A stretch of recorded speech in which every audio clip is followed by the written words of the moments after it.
this week's edition of All Things Considered.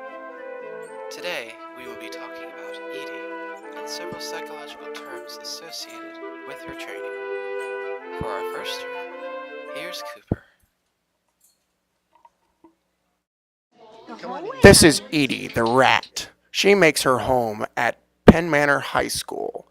Through a process known as classical conditioning, in which an involuntary behavior is determined by what precedes it, she has learned to look for food when a click is sounded. This is also known as associative learning, which is learning that certain events occur together. This is called shaping. As you'll see, the rat does not push the marble the whole way. However, the rat will still receive a reward. Shaping is when you reward step by step for the desired goal. Here, you'll see the rat eventually learns and does know to push the marble the whole way. As you'll see in this clip, Edie believes that the ball is good and not supposed to go into the hoop like her owners want it to. This is known as generalization, and that is when one behavior is associated with similar stimuli. To fix this problem, Edie's owners will use modeling, which is where the rat will mimic or copy what it just observed. Yeah, she's got to learn in the... When Edie learns that the ball is meant to be put in the hoop and not just carried away, she is demonstrating discrimination, which is when various behaviors are associated with differentiated stimuli. When this happens, that is called acquisition, which is when the behavior is first associated with the consequence. In this clip, Edie's owners are using the law of effect, which states that a pleasant stimuli increases the chance of a behavior being repeated.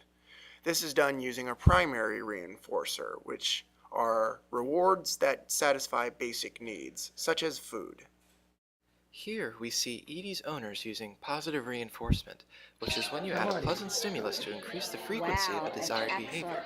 She is rewarded with a secondary reinforcer, in this case the wheel, which is a reward that has been conditioned or learned.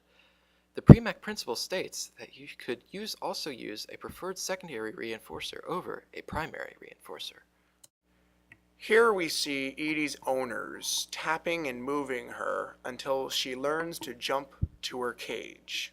This is known as negative reinforcement, which is when you remove an unpleasant stimulus to increase the frequency of a desired behavior. Edie jumps to her cage to prevent future taps. This is known as avoidance, which is when someone performs a behavior to avoid future annoying stimuli. Here, Edie's owners have chained several obstacles in a row in a process called chaining, which is where you link previously learned behaviors together. That was beautiful. Again, that is hard to get them to go immediately and run.